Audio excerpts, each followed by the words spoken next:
Greetings, everyone. Thank you very much for being here and the kind reception. After so many years of my creative efforts, it is so rewarding to be recognized. NANPA has done a great deal to provide education and inspiration for nature photographers. My gratitude goes to all who have contributed to this organization and put together these amazing conferences. I've received so much support from so many people over the decades, it's hard to know where to start. Some of those friends are attending this conference. DeWitt Jones, who arrives this afternoon, inspired my writings for Outdoor Photographer through his own column essays, which focus more on the creative or storytelling process than on technical matters. Art Wolf wrote the introduction to my retrospective book, which was published in 2017, and I'm very grateful to him for that. Michael Fry and his wife Claudia Welsh had been my longtime friends. Michael and I grew into our photographic careers in parallel, both inspired by our home turf of Yosemite. Mary Virginia Swanson, another longtime friend, was the workshop director for the Ansel Adams workshops in Carmel and gave me the opportunity to assist at those workshops where I met and learned from renowned artists that Ansel had hired to teach for him. My children, Celine and Ravi, have often given me emotional support when I've been overwhelmed with the task of earning a living and at the same time staying engaged in the creative process. And last and not least, of course, my lovely wife, Sadhna, has been my business partner, creative director, and soulmate for the past 37 years. Deepest thanks to her especially, and to all of those people that have followed my journey. First, I'd like to give you a little background.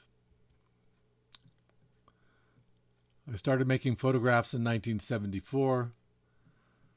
I have a degree in environmental conservation. I've resided in Yosemite for 48 years and was the resident photographer at the Ansel Adams Gallery for 5 years. I was represented artist at Ansel's Gallery since 1983 and proudly approved by Ansel himself. I've been self-employed since 1984 and the photographic author of 11 books. Here's a brief rundown of the books that I've been involved with, starting with The Sense of Wonder, a wonderful essay by Rachel Carson, which I illustrated, and the book went into 9 printings, all the way down to Sanctuary in Stone, my latest book.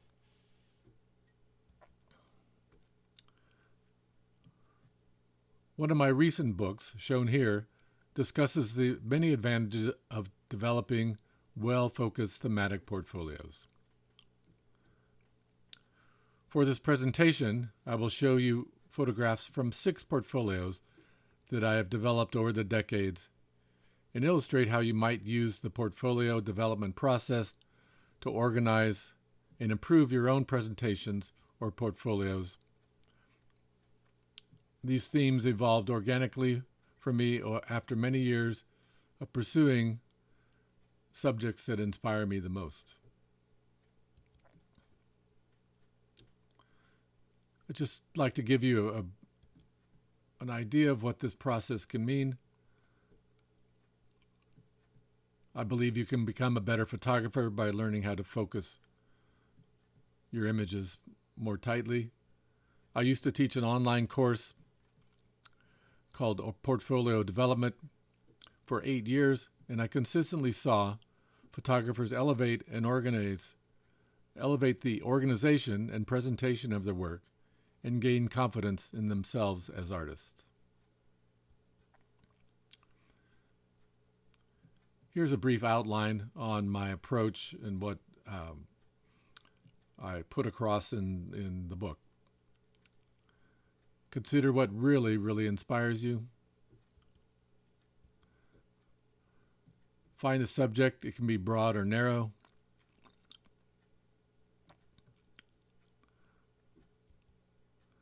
The important thing is to focus on a theme and curate your images with the idea of creating a high-quality portfolio for a possible book, a web gallery, or an exhibit of your prints.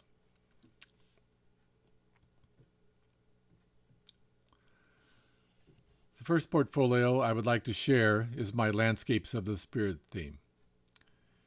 As I begin showing my photographs, I will be sharing quotes that reflect upon that theme.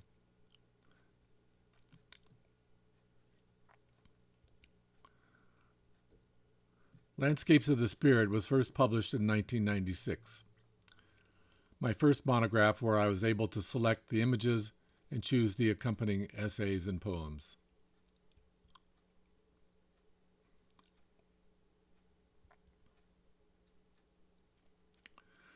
I had strong interest in art and in expressing myself artistically in high school, and I also enjoyed family vacations in our national parks while growing up. These two interests, artistic expression and exploring nature, came together in a somewhat dramatic fashion while working in Glacier National Park. In 1972, I was a dishwasher at the Lake McDonald Lodge coffee shop, and I was excited to start exploring these mountains. I was 18, 1 month after graduating from high school. While at work one evening, I received a call from my father telling me that my older brother had died suddenly at the age of 20. I returned home to Virginia for the funeral and then returned back to Glacier. With a profound need for solace from my grief, I spent all my days off that summer hiking the trails and climbing the peaks. And then the next summer I returned to Lake McDonald for another dose of Glacier's wilderness. That immersion in the wilderness gave me great comfort. The beauty of nature soaked into me, and I began the long healing process. Although immutable and unforgiving, those wild mountains brought me joy and hope that some things in this world endure beyond our own time on earth. Seeking beauty became my zen. Every summer since my days in Glacier, I've been living in or near a national park. Wild nature became my refuge. I completed my college degree in environmental conservation to further my understanding of natural history and environmental issues. 1 year later, I moved to Yosemite National Park, where I've lived since 1977. I hope you won't mind that I don't speak at times during my presentation, but that you will enjoy a few moments of quiet contemplation, much like what I experienced in making the photographs. I like to think that my presentation will be more like leafing through a book.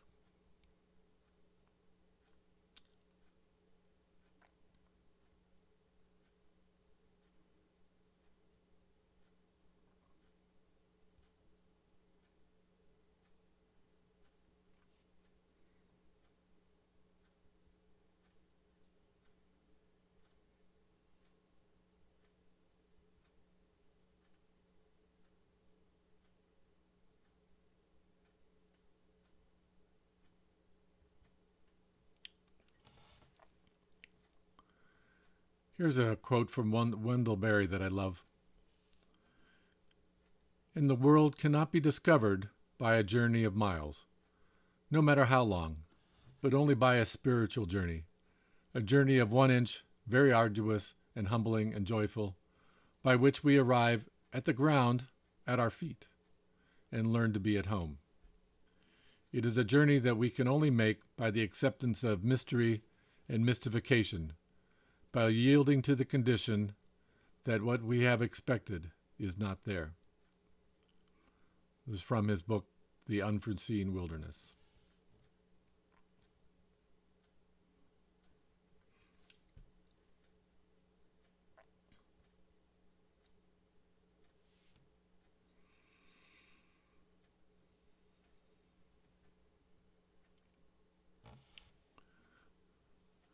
Here's another quote from the book, written by Rachel Carson in The Sense of Wonder.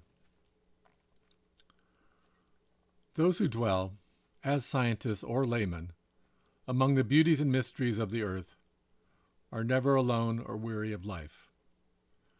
Whatever the vexations or concerns of their personal lives, their thoughts can find paths that lead to inner contentment and to renewed excitement in living. Those who contemplate the beauty of the earth find reserves of strength that will endure as long as life lasts.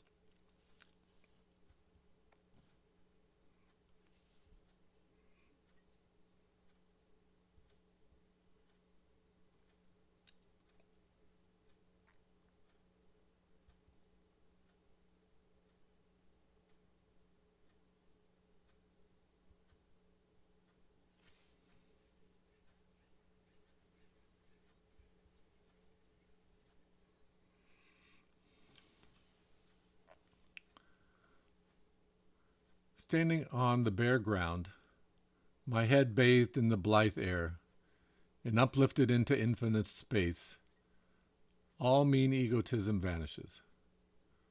I become a transparent eyeball. I am nothing, and yet I see all. The currents of the universal being circulate through me.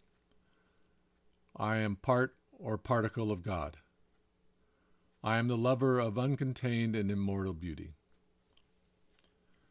Words by Ralph Waldo Emerson.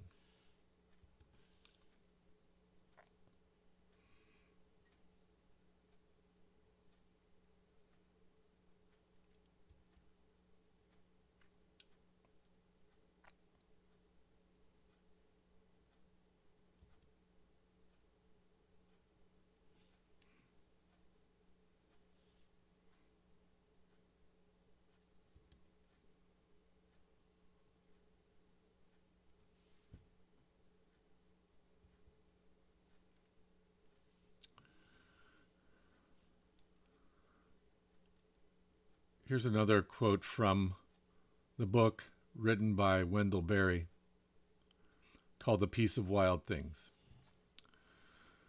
When despair for the world grows in me, and I wake in the night at the least sound, in fear of what my life and my children's lives may be, I go and lie down where the wood drake rests in his beauty on the water, and where the green heron feeds. I come into the peace of wild things, who do not tax their lives with forethought of grief. I come into the presence of still water. I feel above me the day-blind stars waiting for their light.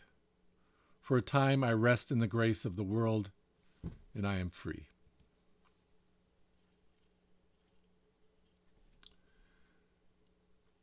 My next portfolio I'd like to share is my Antarctica work.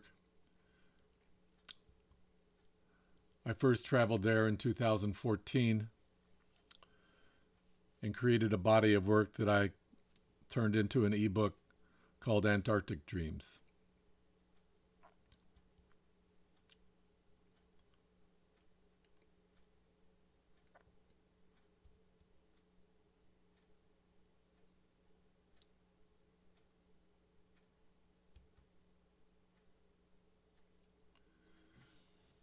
One of the most challenging and exciting part of photographing on an expedition like what I've been on is timing, spaces between things. You're photographing while you're moving. This photograph, we were flying by fairly quickly at about 5 a.m. in the morning, and I got 3 frames off in this direction, and only one had the spacing that works so well in this photograph.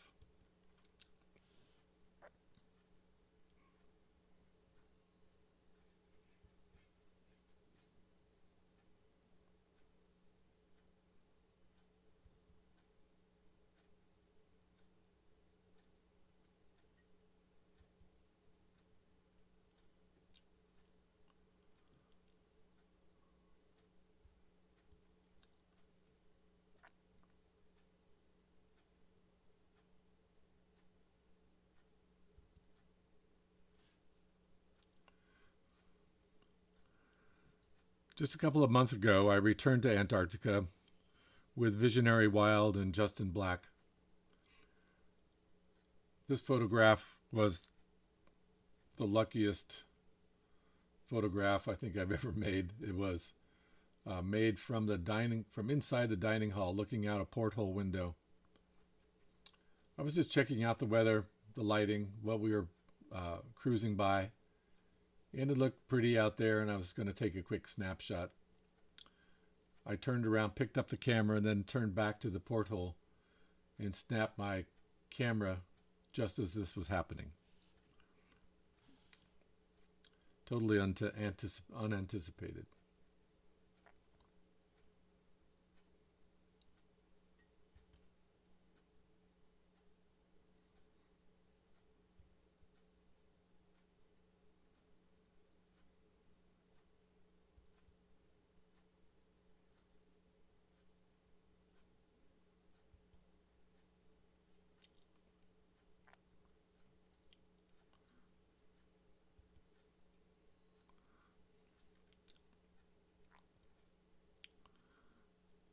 As you might imagine, the colors there are surreal and hard for others to believe.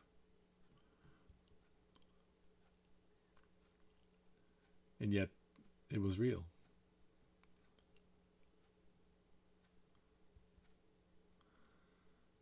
I'm not much of a wildlife photographer, but on a trip like this, I get engaged in the process, and it's so much joy watching the penguins just right in front of you. A little family squabble going on here.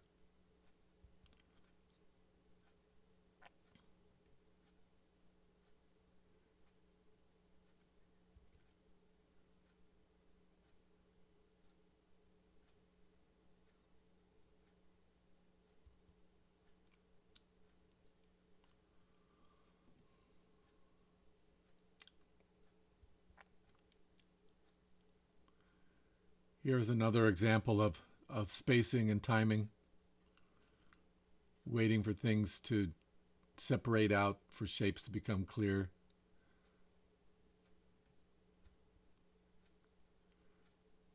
As well in this photograph, where just a couple of frames have the spacing between the three icebergs.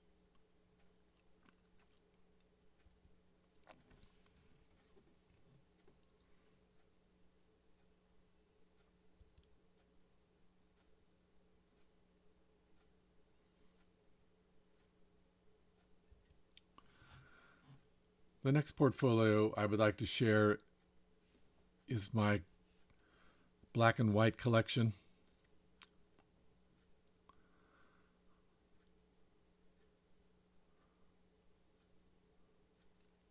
When Ansel Adams was shown my early photographs in 1983, he said I saw in black and white, and at the same viewing, he approved my work for representation in his gallery.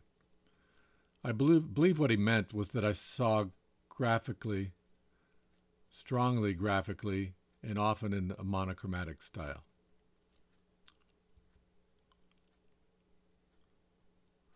For each of my portfolios, I have found titles that go beyond mere literal description, attempting to convey something more evocative.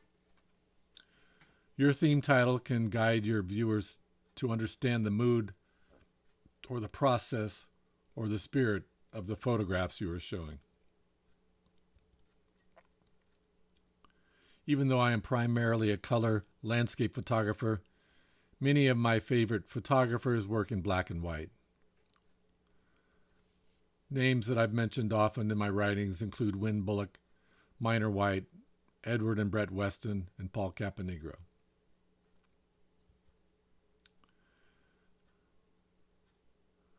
I realized that I have found as much or more inspiration in black and white photographs as in color work.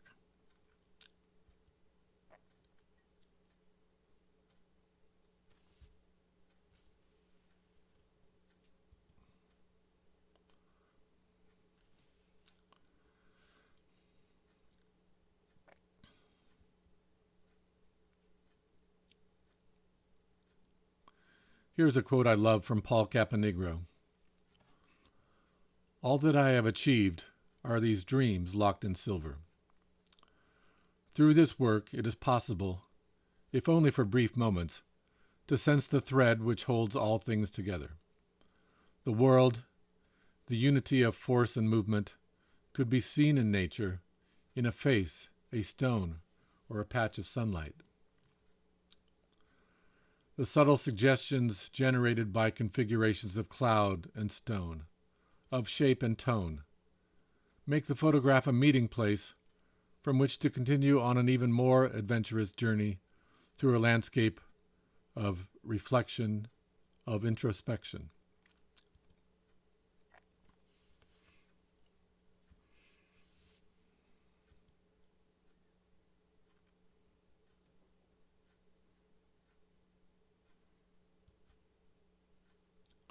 Dreamlike, these isolated images maintain a landscape of their own, produced through an agency of a place apart from myself.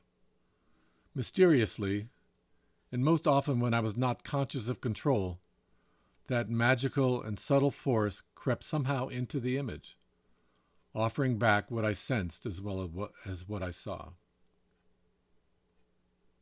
Paul Caponegro.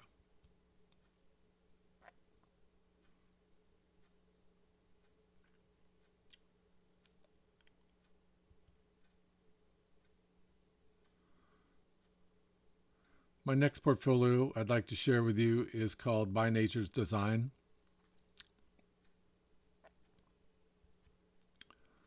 Although already fascinated with the designs I found in nature, this theme came more fully into focus when I was hired to illustrate a new book for the Exploratorium Museum in San Francisco. When I bought my first camera in 1974, it fortuitously came with a set of extension tubes, along with the standard 50mm lens. With my simple macro gear, I focused more on graphic close-ups than the scenic landscape. I made this image in 1976 in Boulder, Colorado, while I was going to college there. For the book project, I had the task of illustrating specific patterns in nature and was assigned a long list, many pages long, of suggested subjects. This process expanded my understanding and deepened my long-standing love of natural designs. Immersion and observation helped me find the most dynamic compositions in light. Line, shape, and form and texture contribute to creating a strong composition for any image, and it is also these patterns that the rules and orders of nature's design can be seen.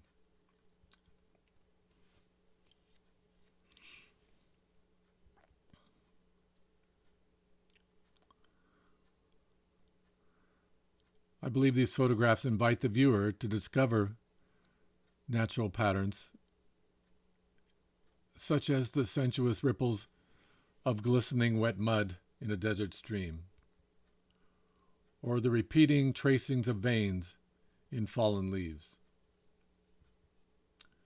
or the crystalline forms seen in ice. Underlying the many modifications and adaptations of patterns that occur in nature are a hidden unity. After making the photographs for this book to illustrate scientific principles such as spirals and helixes, meander and ripple patterns, spheres and explosion patterns, cracking, packing, branching, and fractal patterns, I adopted and expanded on this theme to include favorite images with strong natural patterns from a more artistic perspective.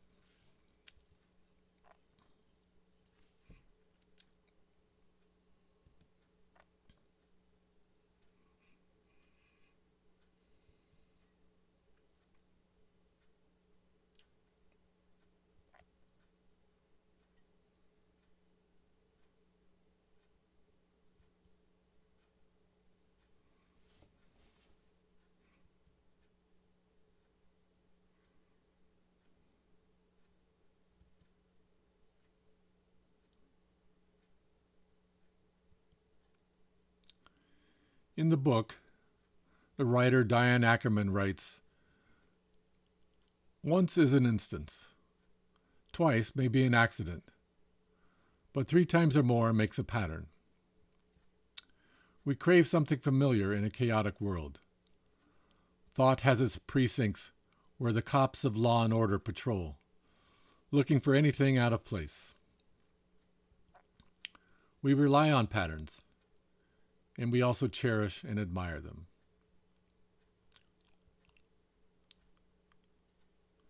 My next portfolio is a selection of intentional camera motion images.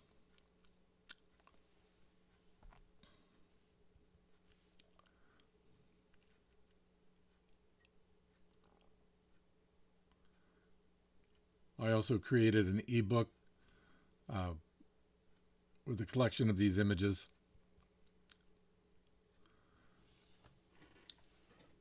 And reflective of this portfolio in particular, I felt that to evolve creatively as an artist, I have found it necessary to push myself into new directions. Success toward that goal cannot be achieved passively, but should be sought out and consciously pursued.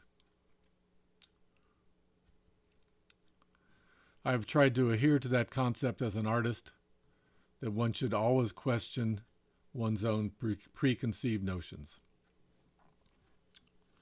I had 20 years using my tripod-mounted 4x5 film camera to make landscape photographs. So working with a digital camera off tripod gave me the freedom to play and experiment in a way I hadn't experienced in many years. My goal is to see beauty around me as a daily practice. And if I stay connected to that purpose, I know that images will come. These motion studies are an extension of my core goal of depicting the beauty I discover in nature. And the ICM technique removes literalness and context, distills the essence of a subject in a fresh way, much as snow simplifies a landscape. This less literal approach has great potential to powerfully convey the spirit of a place.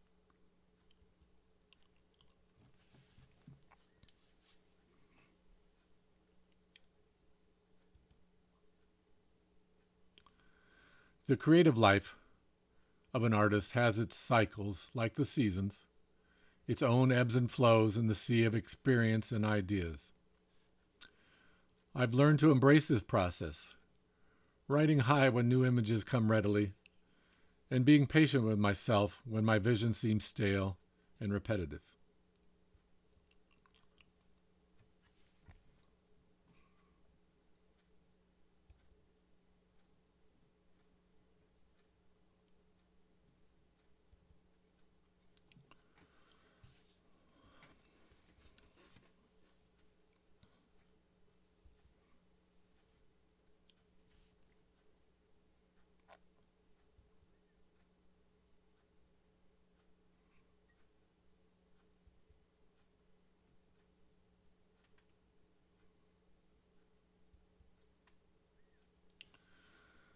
The final portfolio I would like to present is my Yosemite project, Sanctuary in Stone.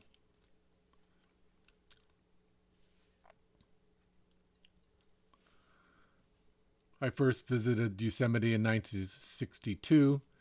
Here are photographs from our family album.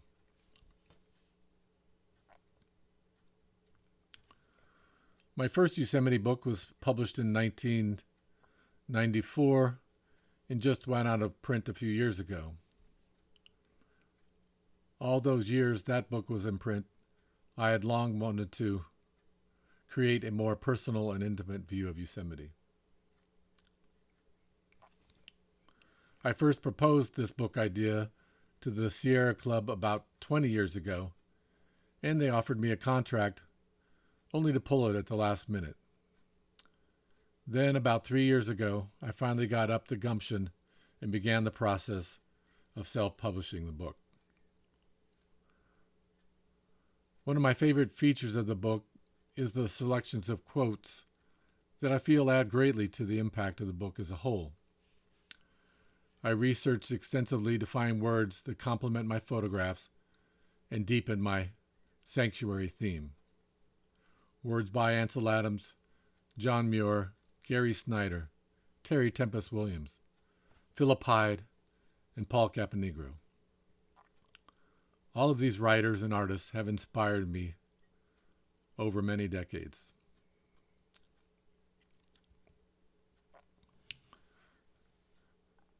Finally, I was honored that my friend Guy Tall wrote an original essay for the book entitled The Seduction of Certain Geographies. All of this is to say that Sanctuary is more than a collection of my photographs. It is hopefully a testament to the tremendous value of our national parks and of all nature preserves as sources of inspiration and sanctuary.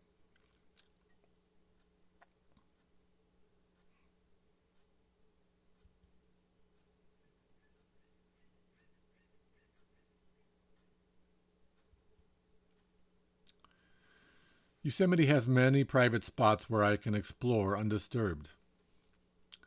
As I explore, I approach my subject quietly and gently.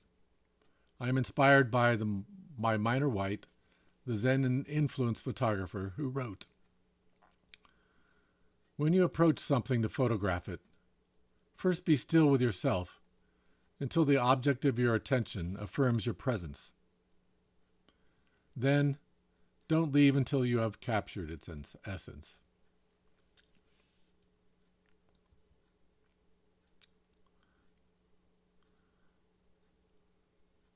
One important tenet that I adhere to is that I am not compelled to make a photograph every time I wander about.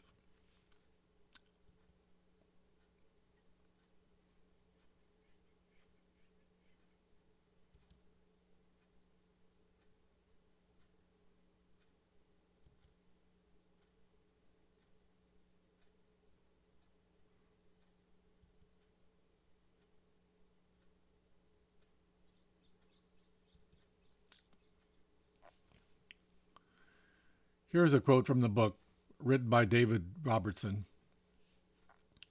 retired English professor from University of California, Davis.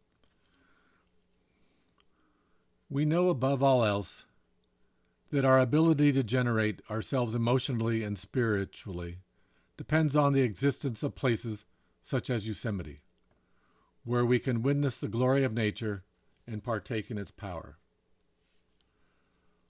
All who enter Yosemite's magic circle behold a natural colossus of incomparable beauty. Long ago, observers of the American scene noted that national parks are, for Americans, what castles and cathedrals are for Europeans. They are America's national shrines, where its natural resources of mountains, rivers, and trees are kept and protected. It is understandable, then, why Galen Clark, early park commissioner and guardian, called Yosemite the sanctum sanctorum of the Sierra Nevada, the Holy of Holies.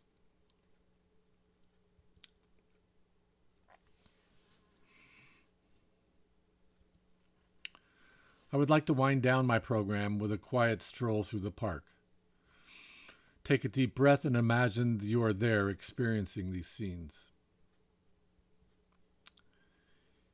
If one can call my photographic process meditative, then seeing my images without words will perhaps better convey that state of mind.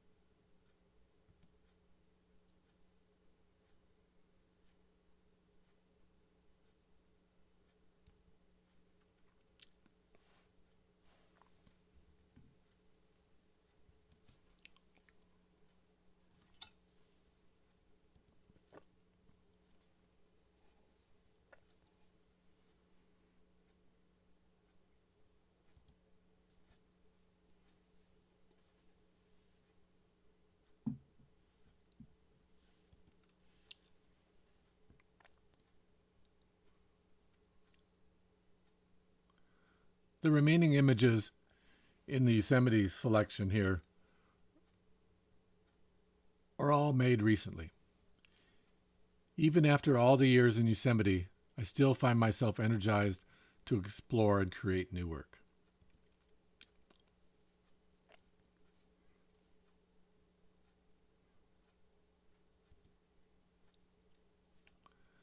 I hope you will see that the perception of Yosemite being over-photographed and it's all been done kind of place to make creative photographs is mostly a myth.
Preserves of nature, whether a famous landscape like Yosemite or your neighborhood park, can provide a sense of protection from outside forces, much as do the walls of a church or temple.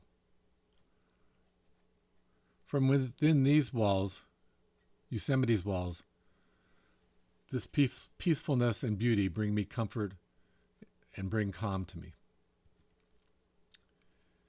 Given this sense of sanctuary, my creative energies have been given the freedom to express what I feel, to express the connection between my spirit and the beauty of creation. The lessons of Yosemite can be seen within all of my photographs, no matter the subject or location.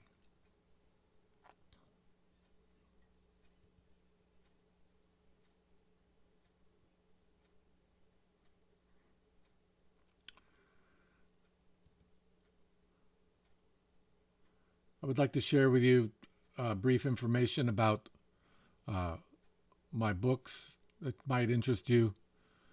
I have copies of the Yosemite book here, and I'll be signing them after this presentation. That is the book cover on the left, and then the other two images are the deluxe cover and slipcase.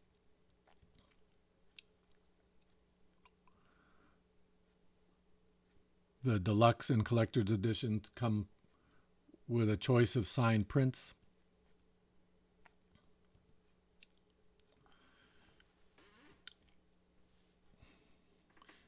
If you're interested in learning more about my photographic thoughts and approach, I recommend Light on the Landscape.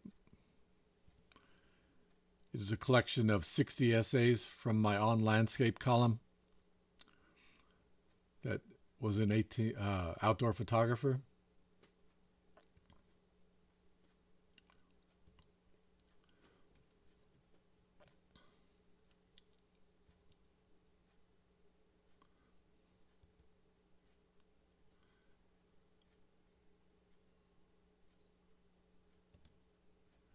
And that wraps up my presentation. Thank you very much for coming.